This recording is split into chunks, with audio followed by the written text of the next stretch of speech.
charra el delincuente, ¿no?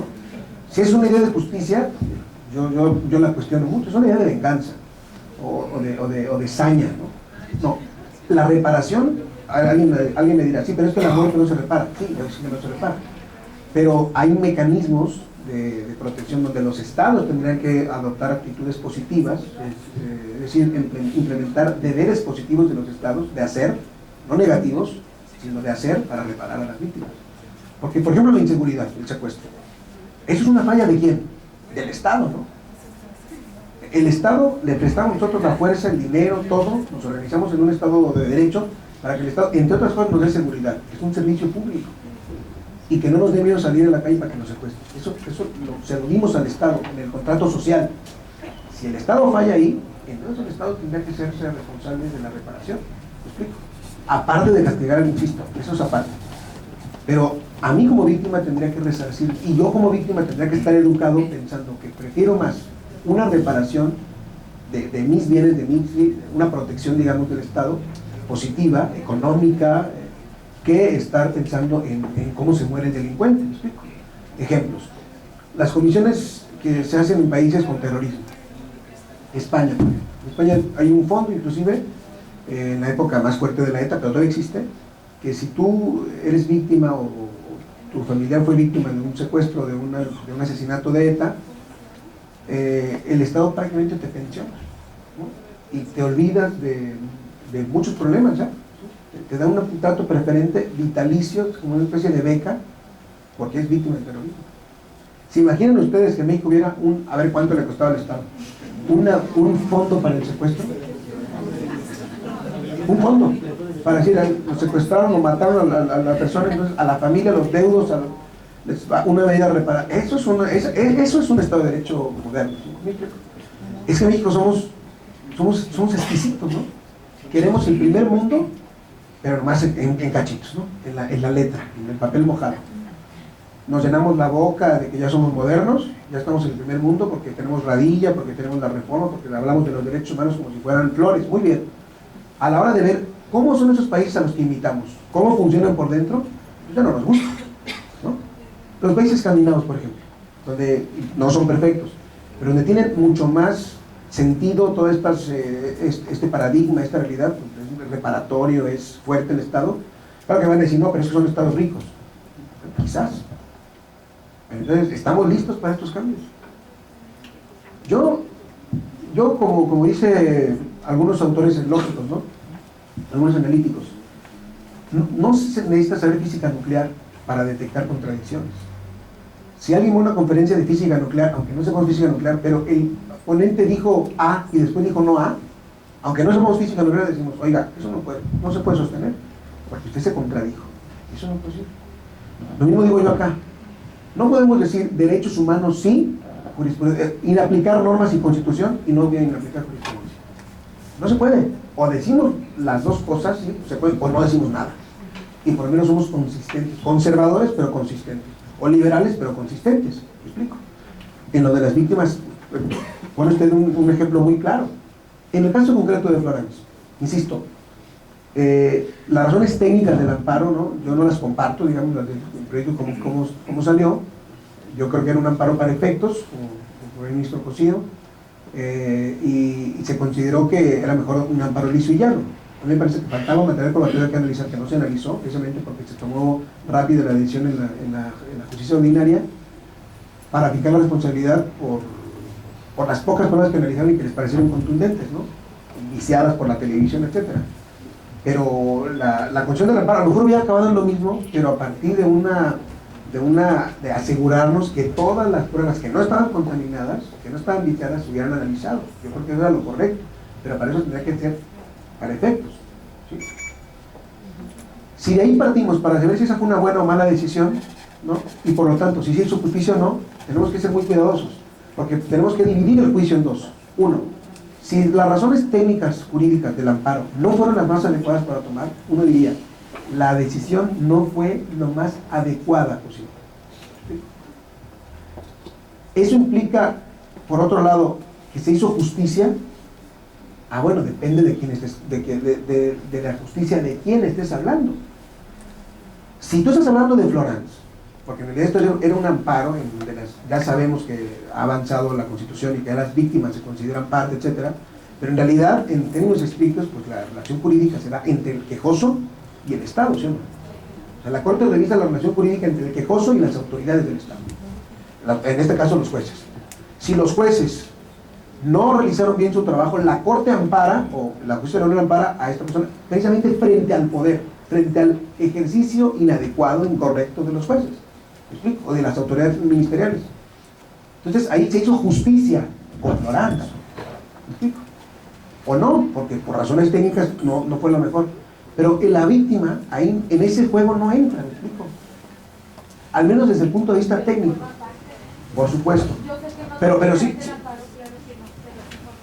Ahora, pero fíjate, pero ahí la relación jurídica es diferente. ¿Me explico? No digo que sea menos importante, o que no entre en el juego, o que no tenga nada que ver, por supuesto que tiene que ver. Pero insisto, el reproche que hace la Corte o los tribunales de amparo a una autoridad responsable es de cara al quejoso. Para que la Corte o las autoridades judiciales de amparo pudieran tomar en cuenta la víctima, tendría que ser otro diseño de juicio de amparo. Y no lo tenemos así. ¿Me explico? Ahí yo tengo conflictos con los de derechos humanos porque quieren que sea en automático. Pero en automático no se puede porque tenemos que tener ya lo dije hace rato, hay una infraestructura normativa que permite o no permite hacer cosas. Pegarle a la Constitución cosas como, ya las víctimas también cuentan, ok, haz que cuenten, pero mejor el juicio de amparo. Y tuvieron la oportunidad los políticos y no lo hicieron, ¿eh? Ya vieron la nueva ley de amparo, ¿y qué cambió? Está peor, creo. Nos citaron el artículo 91, fracción primera, que nos permitía bajar a concepto de violación, al menos fundadamente, ya no se puede. Digo, sí se puede bajar, pero ya no se fundamenta. Y como es, hay muchos artículos que están mal. Tuvieron la gran oportunidad para hacer una ley de amparo diferente. No sé cómo, pero el diseño lo tienen ellos. Las víctimas no pueden entrar por la parte trasera. ¿Sí me explicó? O sea, para que tuvieran en cuenta como factor de la decisión a las víctimas, tendría que tener otro papel en todo el proceso de amparo, ¿sí? En todo el juicio. No nada más, y por cierto son parte, y ¿qué me gano con que sean parte? ¿Cómo hago yo la triangulación para decir, mira, si concedo para efectos, si concedo liso y llano, la relación jurídica con el quejoso tiene que tomar en cuenta también en la víctima? ¿Me explico? Porque entonces tendríamos que hacer jugar a la víctima en sentido positivo, no nada más para que se siente en la silla, ver cómo chamuscan a Florencia en la silla eléctrica.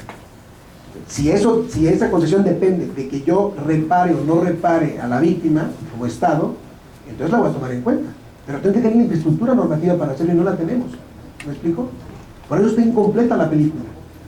Yo entiendo la preocupación de los de derechos humanos, pero insisto, la preocupación tiene que ir por la vía de reparación, no por la vía necesariamente de la justicia vista como venganza. ¿Me explico?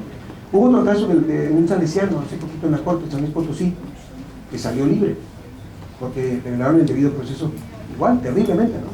Y salió también un amparo de salida, también un señal. Y fue una violación y un asesinato. Pero precisamente no se tuvo, como dirían los epistemólogos, más allá de todo razonable, no se pudo determinar la responsabilidad de él, por eso se le concedió el amparo, porque no había elementos probatorios suficientes, entonces a la calle. Pero en la concepción de las víctimas, él fue, ¿sí explicó? Y eso es justamente el error de planteamiento metodológico. Yo como víctima, digo, hay un quejoso en la cárcel, ¿me explico? Las pruebas determinan si fue o no fue. Pero como a mí me dijeron, ya me dijeron que sí fue, si lo sacan, entonces cometen una injusticia. No necesariamente, porque ¿qué tal que no fue? Pero quítale de la cabeza una víctima que no fue. Las personas, los deudos de esta chica que mataron en San Luis Potosí, fueron a llorar a la corte, fueron pues, pobre gente, ¿no? Terrible, a decir, es que si sacan a van a cometer una injusticia. Y lloran ahí, las emociones son terribles, ¿no? Pero entonces, ¿cuál es el sentido recto de la actuación de un juzgador? Si el material, ¿me explico? Hacer justicia, ojo, hacer justicia significa, no necesariamente significa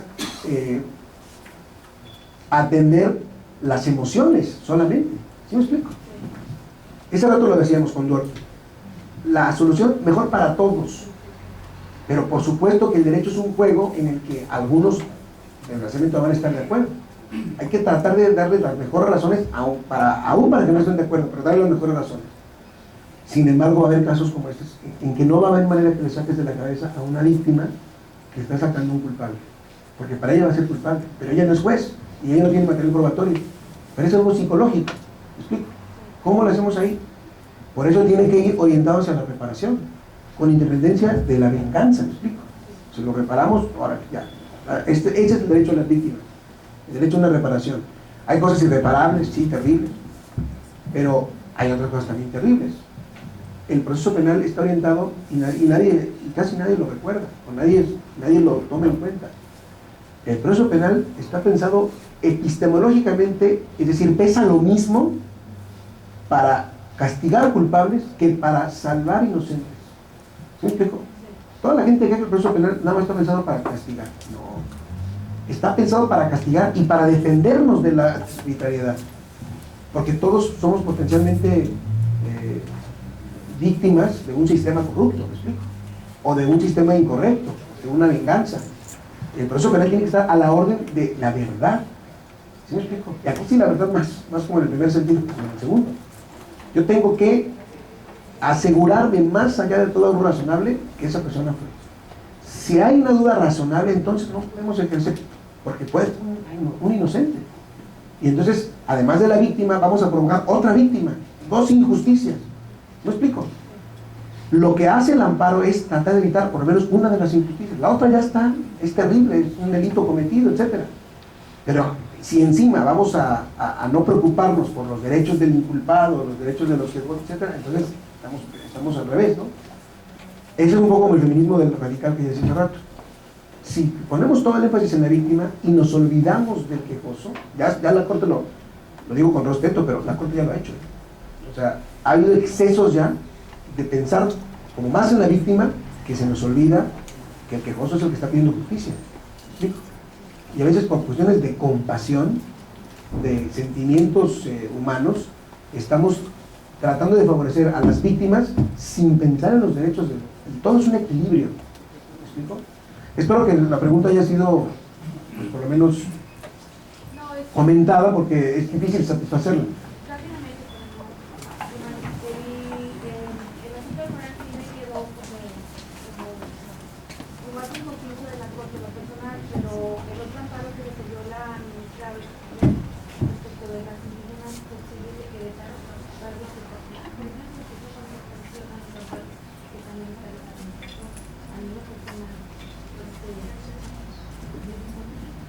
Bueno, como todas las cortes, la corte y todos los tribunales tienen claroscuros, evidentemente somos humanos, o sea, no podemos esperar una corte redentora y tampoco una corte no absolutamente inhumana o desconectada, ¿no? Pensemos que la corte está compuesta por una serie de personas que piensan muy diferente unas de otras, con concepciones, con mundos, con visiones del derecho diferentes, y que luego se explica de alguna manera que no haya cierta consistencia, ¿no? Pero la Corte no es el único factor, insisto, es cómo diseñamos las leyes, cómo implementamos las reformas y cómo, miren, yo lo veo de manera grotesca con mis alumnos así, ¿no? O sea, les pongo el siguiente ejemplo. Nosotros parece que nos regalan un Ferrari, ¿no? Y lo usamos como si fuera una podadora de pasto. Los derechos humanos son como un Ferrari. La pregunta es si nosotros sabemos manejar un Ferrari. Entonces, si estamos listos para eso. Yo no sé que sea pusilánime ni pesimista, pero creo que los cambios, lo dije la última vez que vine acá, los cambios tienen que ser paulatinos y tienen que ser de fondo, de base, de cambio de cultura jurídica y de evolución. ¿Se me explico? No podemos nosotros dar acelerones cuando tenemos una desigualdad terrible en México, cuando las relaciones económicas y laborales son terribles, son desiguales, somos elitistas, es una sociedad altamente dividida, ¿no?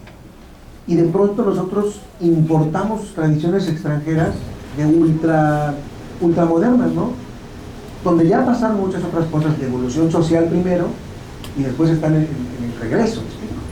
Nosotros a veces damos unos acelerones por lo menos insensatos, no pensados. Tampoco hay que caer, digamos, en absoluto pesimismo. Yo creo que vamos avanzando poco a poco, y yo creo que sobre todo en las generaciones de reemplazo. Yo creo que no lo vamos a ver nosotros, ¿no? Lo van a ver nuestros nietos, sí. Esperemos que sí. Cuando la gente piensa el derecho de otro modo, cuando nuestros nietos empiezan a estudiar derecho y sean jueces, ya lo de los derechos humanos va a ser algo normal. Ahorita no lo es. No lo es para todos. En 10 años que yo tengo en la Corte, yo veo cambios muy importantes. Si no es la misma Corte de hace 10 años. Ha avanzado, o sea, evolucionado bien. ¿Me explico? A pesar de estos retrocesos, es normal. Pero la Corte no es la misma que hace 10 años, desde luego que no. Ahora, ¿hay cosas que la Corte vieja hacía mejor? Sí, también. O sea, también se extrañan ciertos ministros, también se extrañan ahorita. Que ya quisiéramos tener ministros consistentes como los que tuvimos antes, ¿no? Pero es una cosa, queremos todo, pues, ¿no? Es unas cosas con otras. Estas ideas, estos Radilla, Florán, Asperger, estos casos impensables hace 10 años, no hubieran ni siquiera procedido. ¿Me explico? Pero hace 10 años habría habido menos contradicciones, menos inconsistencias como las que hay ahora. Pero es la naturaleza de la democracia, digo yo, como decía Benito Juárez, ¿no? Los pueblos están destinados a la democracia, fatalmente. O sea, queramos o no queramos, vamos a acabar siendo demócratas. Esa es la fe que tenía Juárez. Yo creo que queramos o no queramos, vamos a acabar siendo un estado de derecho, un estado donde los derechos humanos sean el eje, queramos o no queramos. Eso no lo vamos a poder parar nunca. Naturalmente, perdón que utilice la palabra natural, pero naturalmente vamos evolucionando hacia allá. No podemos no evolucionar. Hoy un juez que nombre mañana, aquí hay jueces, aquí tengo amigos jueces, es impensable que ahorita un juzgador no tenga sensibilización o conocimiento de los derechos, o que no tenga respeto, o que los desprecie. Está en la ley, está en la Constitución, usted tiene que saber, tiene que leer, tiene que... Sí, antes los de derechos humanos hablaban inglés, ¿no? Oh, que Belendo para... ¿Y eso qué? ¿Quién sabe? Los locos de derechos humanos. Ahora el juez ya no es una cosa de locos, ahora lo tenemos que saber y aplicar. ¿Sí? Ya no es de locos. Por tanto, el día de mañana, si esto ya está pasando ahorita, el día de mañana yo creo que va a pasar. Permítanme, levanto primero la mano. Doctor, buenas noches. Buenas noches. Algunas dudas que me quedaron de su brillante exposición. Me llama la atención que al iniciar la charla, usted habla de la búsqueda de justicia a través de la argumentación jurídica, esa es la propuesta. Y al finalizar, en la lámina que estamos viendo, nos plantea la corriente pragmática y la argumentación. Mi duda es una relación necesaria esta del pragmatismo, la argumentación? Esa es la primera duda. Segunda duda, ¿esto implica que la concepción de justicia que debemos adoptar tendría que ser la concepción de una justicia utilitarista? Muy bien, vamos, muy buenas preguntas. A ver, no sé si es una condición necesaria, o sea, analíticamente necesaria entre el pragmatismo y la búsqueda de la justicia. Yo creo que es una de las avenidas posibles. No necesariamente esa, pero es una de las posibles. ¿Y por qué lo digo así? O bueno, ¿por qué lo dice Atienza? Ojalá que yo lo dijera. ¿Por qué lo dice Atienza así? Porque yo creo que al imprimirle el sentido pragmático está recuperando la tradición de Yering, ¿no? Yering decía que el derecho está pensado para un fin concreto, no está pensado así por azar de un demiurgo que lo creó, un derecho natural creado, no, está pensado para buscar la mejora de las condiciones de vida de las personas. Eso es práctico, eso es, ¿se explico? O sea, se tiene que ir mejorando problema por problema, caso por caso, y la construcción de una cultura de la igualdad y una cultura de la justicia. Y eso solamente se ve a través de poner en práctica las cosas. En ese sentido es una de las avenidas posibles. Efectivamente hay otras corrientes filosóficas, posiblemente digan, no, el pragmatismo al contrario puede ser muy cercano, muy próximo, un vecino al instrumentalismo, ¿no? Y a un sentido de utilitarismo. Pues, y su segunda pregunta, justamente el utilitarismo, Atienza suele decir que nosotros, los seres humanos, tenemos, o sea, no podemos quedarnos con una sola orientación teórica. Depende del problema, a veces pide un tramo utilitarista o un tramo kantiano. Yo lo que diría es que a veces hay que ser utilitarista, sí, a veces sí, no siempre. El utilitarismo extremo, es decir, el buscar la utilidad necesariamente o el placer y el beneficio de la mayor parte de las personas, puede sacrificar bienes, no puede sacrificar inocentes, por ejemplo. Y hay que a veces ser kantiano, pero depende del problema. No todo utilitarista, a veces hay que ser utilitarista en los casos extremos, por ejemplo, y a veces kantiano, a veces principialista, ¿no? Si las éticas, para los que no sepan bien esto, diríamos, son dos enfoques opuestos. Uno es la ética de los principios, inclusive a priori, como lo que Kant. Las cosas están, el imperativo categórico está puesto ahí, ¿no?, desde antes de tu conducta. El consecuencialismo o las corrientes utilitaristas dicen, no, son después. Tú primero actúas y yo te digo, según el beneficio que produjo tu conducta, si fue buena o mala. Entonces, la miden a partir de las consecuencias, a partir de los resultados. ¿Es bueno o malo? Depende. Depende de qué problema estemos viendo para ver si una ética utilitarista nos conviene o nos conviene más una ética de principio. Y yo creo que cada problema jurídico va a pedir a veces historicista o a veces bolsiana. A mí la que me gusta ahorita mucho, la que he estado leyendo, me parece que es la de John Rawls, ¿no? La concepción de la justicia de Rawls, que es una idea que en el libro de Razón Pública, más que en el libro de Teoría de la Justicia, hay un libro que se llama La idea de razón pública, y justamente en la tesis que me preguntaban acá, de la inaplicación de la jurisprudencia, aplicamos en ese proyecto la concepción de Rawls. Una idea de derechos humanos visto como un interés público, como una cuestión de interés público. Gracias. Adelante. Gracias. Doctor, aprovechando su presencia, yo quisiera partir de una verdad indiscutible que usted nos ha expresado en forma muy sencilla. Es decir, la persona humana por naturaleza es falible, nos lo acaba de decir. Y pues nosotros no tenemos ningún inconveniente en aceptarlo al 100%. Esto va muy ligado con el asunto de la inaplicación o aplicación forzosa de la jurisprudencia. Y desde luego quiero hacer mención de algunos asuntos en donde los abogados, alguna parte considerable de los abogados, hemos estado inconformes con la forma de resolver de la Corte. 1996, el famoso anatosilvo, el cobro del interés sobre interés y todas sus consecuencias desastrosas que ello tuvo, y que, bueno, todavía, como decía la compañera, tenemos algunos un muy mal sabor de boca por esa resolución de la Corte. Pero todavía más, el día 3 de agosto del año pasado, si mal no recuerdo, se decidió, por una contradicción de tesis, la interpretación de la reforma en materia de derechos humanos al artículo 1 constitucional, reforma de junio del 2011. Y esa resolución, a juicio de algunos de los abogados locales, tuvo como finalidad resolver que lo blanco no era blanco, que era negro. Es decir, el texto de la Constitución decía una cosa, la resolución de la Corte, la jurisprudencia de la Corte por contradicción de tesis, dice una completamente diferente.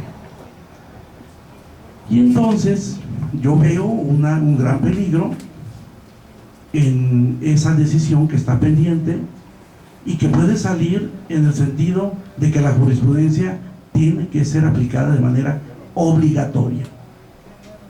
Esto me parece que contradiría de fondo el principio fundamental que usted nos acaba de compartir y que nosotros hemos aceptado. Los jueces, los magistrados y también los ministros de la Corte, como son personas humanas, seguramente también se equivocan. Resolver que la jurisprudencia sea aplicable absolutamente, sin posibilidad de aplicarla, me parecería que sería la negación de esa falibilidad humana, y entonces sí diríamos, como algunos hemos creído, los ministros no son dioses, pero se creen dioses y ganan como dioses. Bueno, Gracias. Yo no tengo mucho más que comentario. Suscribo todo lo que usted dijo, absolutamente. Esa contradicción de tesis es la 193, ¿no? La 293. Yo estoy en contra, por supuesto, de cómo se resolvió, porque efectivamente usted no pudo haberlo dicho más claro. Están alterando el texto de la reforma constitucional del artículo primero. Ahí es donde yo digo que usamos el Ferrari como una podadora de cesta, tampoco no. El Ferrari es el artículo primero, pero decir, es que, ¿sabes qué? Donde dice que son restricciones de derechos, ahí sí no hay bloque de constitucionalidad. Entonces, ¿en qué quedamos? ¿Me explico? ¿En qué quedamos, pues? Por eso, si lo que tenían era políticamente miedo, entonces no hagan la reforma. ¿Me explico? Entonces das más seguridad sin la reforma. Ahora, ya hiciste la reforma, comprométete. Por ejemplo, uno de los argumentos que a mí más me decían, ¿no? en la aplicación de la jurisprudencia, es que es obligatoria. Y hay normas obligatorias, sí, hay normas que lo dicen que es obligatorio, pues esas normas ya no funcionan. Muchas normas tienen que cambiar ya, porque ya no corresponden al nuevo artículo primero. El otro día lo decía el ministro Saldívar muy bien en una discusión, de una incidente de discusión la semana pasada. El ministro Padre y la ministra Luna Ramos hicieron una magnífica argumentación en materia de técnica de amparo en el incidente de discusión, cumpliendo sustituto, todo eso. Y Saldívar dijo, lo que usted acaba de decir es absolutamente impecable, técnico, perfecto. Cualquier amparista, lo suscribiría con él. Nada más que ahorita ya no corresponde al nuevo paradigma de los derechos humanos. Eso que usted interpretó correctamente es en la vieja ley, antes de la reforma del artículo primero, antes de los derechos humanos. Hoy ya no funciona, aunque esté bien, ya no funciona. Verdad como utilidad de William James, ¿no? Aunque es verdadero, no funciona para el nuevo paradigma. Por eso, señora ministra y señor ministro, con todo respeto, tendríamos que cambiarlo a esta orientación que nosotros proponemos. Fue una discusión, se molestaron, fue fuerte esa discusión. Pero creo que sí refleja lo que usted está diciendo. Esa contradicción de tesis, efectivamente, es como una contrarreforma. Y tiene ahí una idea, un reducto, digamos, como de nacionalismo, como de echarse para atrás con esto de la reforma, ¿no? Y por supuesto, no comprometerse hasta el fondo. ¿Sí me explico? Es decir, si tú compraste un coche, un Ferrari, entonces tienes que saber que tu vida va a cambiar, porque el Ferrari gasta 12 litros de aceite diario, estoy inventando, y porque tiene que cambiar las llantas, que son carísimas, cada tantos kilómetros. No, yo no quiero gastar, entonces ¿para qué tienes un Ferrari? No, yo no voy a cambiar mi vida por el Ferrari, entonces no compres el Ferrari. Oye, es que vamos a tener que cambiar la ley del paro, cambia la ley del paro. Es que entonces la jurisprudencia va a dejar de ser obligatoria. Sí, va a dejar de ser obligatoria. Es que no queremos que deje de ser obligatoria, entonces no quiero derechos humanos. O quieres o no quieres, no se puede repicar y andar en la procesión, no se puede. O te comprometes en el todo y guardas consistencia, o no te comprometes y aceptas las consecuencias derivadas de tus actos. Entiendo que no solo es la corte, es la clase política, ¿no? La reforma la hicieron los políticos y los legisladores, etcétera, las fuerzas parlamentarias de este país. Y la corte tuvo mucho que ver también, la corte interpretó Radilla. Pero entonces, ¿de qué estamos hablando? Arraigo. El arraigo no quiere mover el arraigo, ¿por qué no? Pero ya vieron la resolución del arraigo local, por una razón formal, ¿no? por la competencia. Nada más, porque se extralimita, digamos, de la potestad. Pero la Corte está casi encubriendo, diciendo, nomás que lo diga la Constitución y ya, ¿no? ¿Sí explico? Entonces, el verdadero juicio a la norma, a la propia Constitución, no lo queremos hacer. Les cuento otro caso próximo, ya, muy próximo. Se va la semana que viene, de hecho. No les puedo decir los detalles, pero es el tema de delitos graves. La gravedad de los delitos de 5 años como término de la pena, que es el sistema que tenemos, hay una propuesta de que eso sea inconvencional por precedentes que están en la Corte Interamericana, ¿no? de Derechos Humanos. Es una ley local, pero si llega a darse ese paso, no dudo, pero vamos a suponer que se dé, eso implica que la Constitución también va a estar mal. Y ahí es donde la gente entiende, que no, puedo estar de acuerdo en que esté mal el código del DF, pero la Constitución no. Bueno, si está mal una cosa, por la misma razón tiene que estar mal la otra. ¿Sí? Ahí es donde queremos nosotros por fuera ser de derechos humanos, pero por dentro parece que no. Parece que nos falta. ¿Alguna otra cosa? Sí, digo, comentario final, me parece que en ese sentido hemos visto un cierto contubernio, por no decirlo de alguna otra forma, entre el poder legislativo, el poder ejecutivo y el poder judicial. Es como si yo en mi familia me comprometiera a algo, obviamente lo sabe mi esposa, que me comprometí a algo, pero yo lo hice y por debajo del agua le digo, oye, tú di que lo que yo dije ya no, y así vemos a la corte, perdone, pero así lo vemos. No, bueno, mire, yo yo soy me formé en la filosofía del derecho, digamos, esa es mi orientación, y a mí me parece que las ideas hay que decirlas, ¿no? Con toda libertad, sin tapujos. A mí me gusta mucho la discusión, me parece que a nadie dañamos, porque no estamos siendo falaces o estamos discutiendo, y las ideas se discuten. Y desgraciadamente en este país no estamos acostumbrados, somos un país platónico, ¿no? O sea, todo lo vemos hacia el platónico, hacia el jefe, para arriba. Ya es hora de que empecemos a discutir más frescamente. A mí me gusta y me parece que eso es como, igual, es un sentido democrático, digamos, de las ideas. Y yo creo que siempre que guardemos el respeto, los límites, podemos perfectamente expresar lo que pensamos, ¿no? Y lo que pensamos, yo aquí vengo en calidad académica, o sea, yo no vengo en calidad de representante de la corte, trabajo en la corte, pero soy un profesor, yo vengo aquí como profesor, no como funcionario. Sería falta de ética que yo mencionar mis asuntos o los quejosos o los nombres, ¿me explico? Puedo mencionar los temas, las líneas de discusión. Gracias, doctor. Muy bien. Muy bien, pues antes de concluir, los voy a invitar el miércoles 9 de abril a las 5 de la tarde. Vamos a tener una conferencia que se llama El nuevo paradigma de la interpretación y aplicación de los derechos humanos. Va a ser impartida por el maestro Manuel Dienheim. Y el viernes 11 de abril a las 6 de la tarde vamos a tener una conferencia, Las buenas prácticas e innovaciones contenidas en el Código Nacional de Procedimientos Penales, que va a ser impartida por la doctora Diana Cristal González Obregón, que es titular de la Unidad para la Implementación del Sistema Procesal Penal Acusatorio de la PGR. Gracias y buenas noches. Ya están sus constancias por nombre de pila. Gracias. Perdón. Ya me quiero ir a mi casa, ¿no? Ya me quiero ir a cenar con el doctor. Denle un abrazo por su conferencia. Le vamos a entregar su reconocimiento. Ahora sí, denle un abrazo muy fuerte.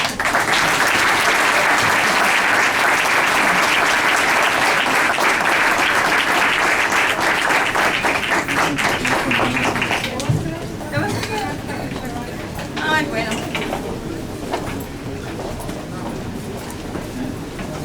No, ¿de qué?